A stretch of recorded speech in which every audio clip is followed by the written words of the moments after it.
Kembali lagi dengan saya Saifuddin Iwan di channel ini di MediPro.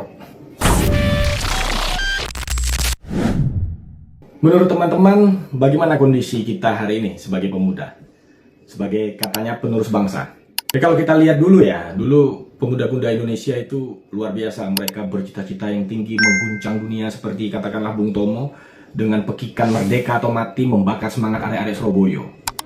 Selama banteng-banteng Indonesia masih mempunyai darah merah yang dapat memiliki setarik dan putih, merah dan putih, maka selama itu tidak akan kita mau menyerah kepada siapapun juga.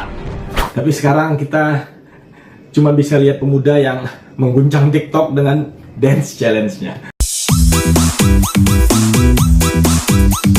Ya kalau dulu kan pemuda berani menghadapi peluru penjajah, sekarang pemuda mentalnya sedikit saja remuk, apalagi kalau udah dibully di medsos, hancur. Generasi muda ini kan konon katanya generasi yang melek teknologi, tapi faktanya malah jadi korban teknologi. Bayangkan aja teman-teman, pemuda Indonesia itu rata-rata satu hari 3,5 jam scroll medsos, dan ini lebih tinggi daripada rata-rata di dunia. Di dunia itu cuma rata-ratanya 2 jam sehari.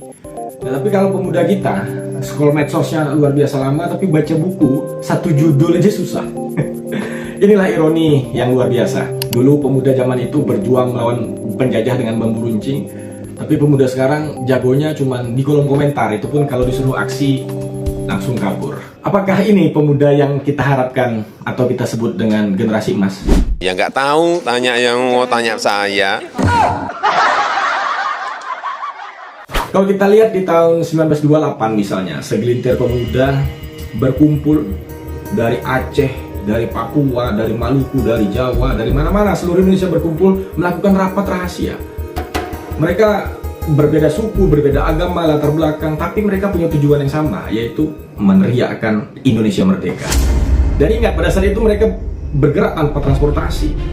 Maksud saya tanpa transportasi yang canggih seperti sekarang, tanpa uang, tanpa senjata yang canggih, mereka cuma berbekal keberanian dan idealisme.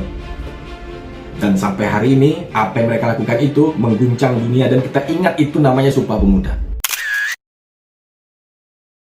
Tapi kalau kita cek sekarang, kita kembali ke masa sekarang, di tahun 2025 ini, Indonesia memiliki 65 juta pemuda. Ini jumlahnya jauh lebih besar daripada seluruh penduduk negara Singapura. Tapi apa yang terjadi dengan pemuda Indonesia sekarang? Kita masuk ke chapter 1. Teman-teman, ada informasi bahwa pemuda kita itu mengalami krisis ketahanan mental, dan itu sangat parah.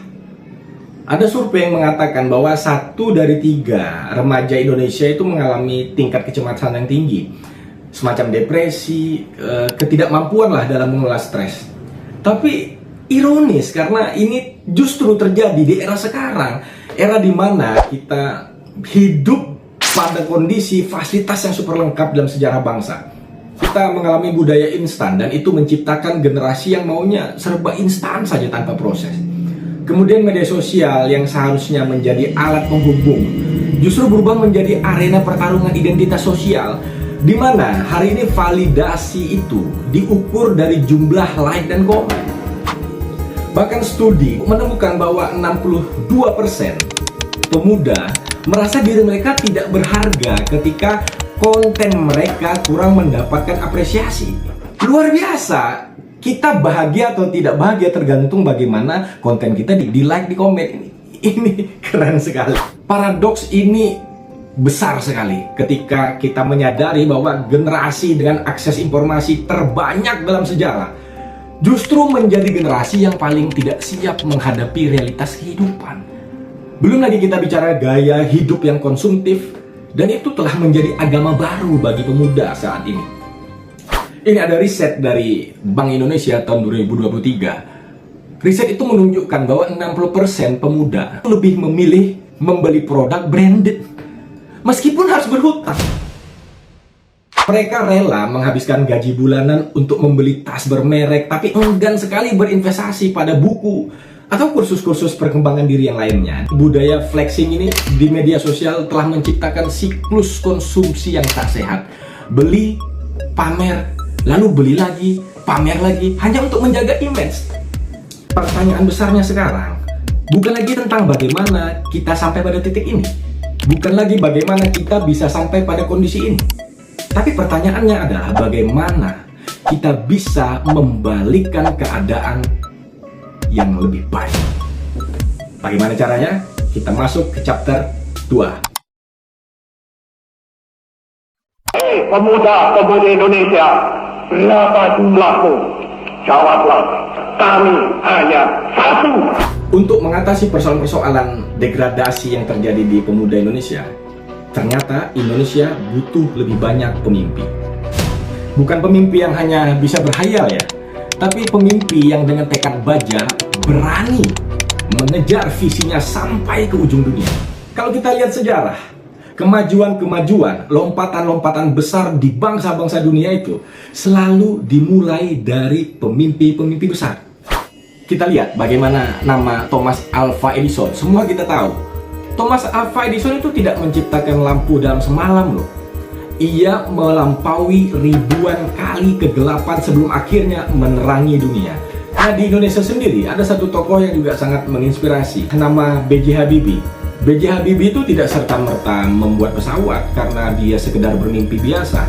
Ia menghabiskan tahun-tahun panjangnya di Jerman. Masa mudanya fokus untuk belajar dan bekerja tanpa kenal lelah untuk bangsanya. Persis seperti inilah jenis pemimpi yang kita butuhkan.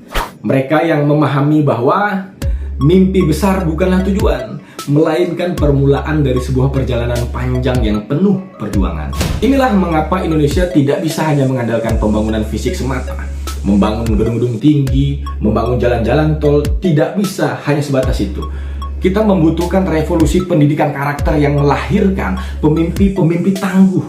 Orang-orang yang tidak hanya bisa membayangkan Indonesia lebih baik, tapi orang-orang yang juga mau mengotori tangannya untuk mewujudkan Indonesia menjadi lebih baik dengan mengejar cita-citanya, dengan mengejar impian-impiannya.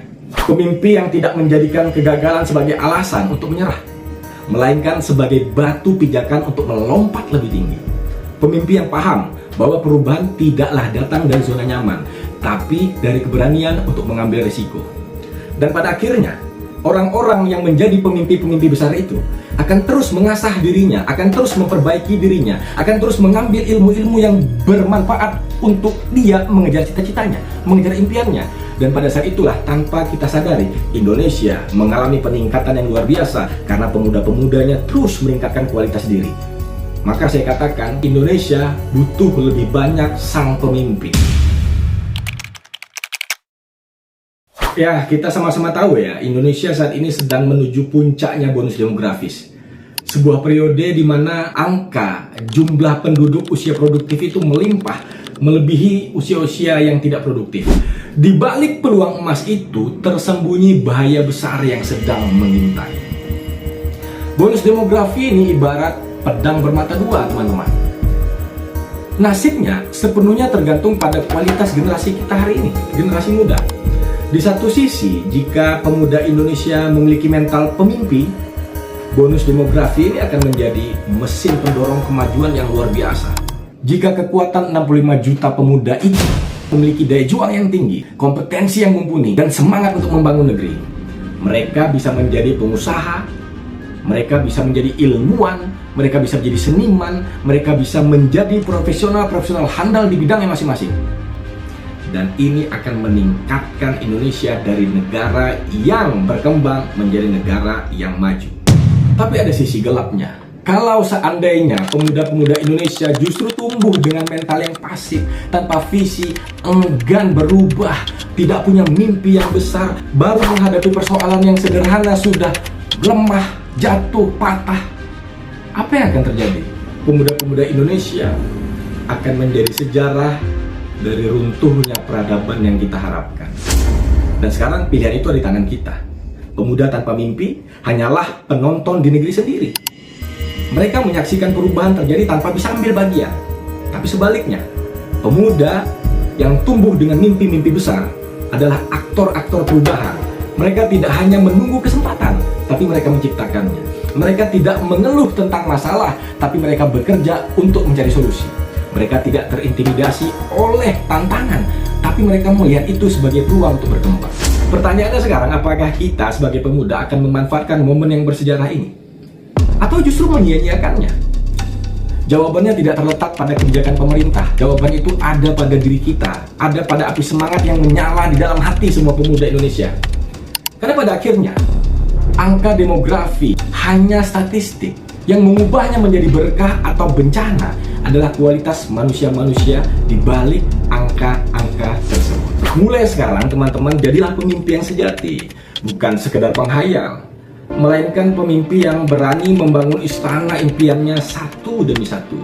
Mulailah dengan mimpi-mimpi yang besar teman-teman, sehingga mimpi itu membuat kita bangun lebih pagi, bekerja lebih keras. Tentukan dengan jelas bidang apa yang ingin kita kuasai, apakah teknologi, sains, seni, atau kewirausahaan. Kemudian, pecah mimpi-mimpi yang besar itu menjadi langkah-langkah kecil yang bisa kita lakukan hari ini. Ingatlah, dalam proses mengejar impian itu tentu tidak mudah. Kita akan jatuh bangun, tapi yang paling penting ketika kita jatuh 100 kali, kita harus bangkit 101 kali. Kepada setiap kalian pemuda di Indonesia yang menonton video ini, tanamkan dalam hati, jangan pernah berhenti bermimpi. Jangan biarkan siapapun meremehkan impianmu.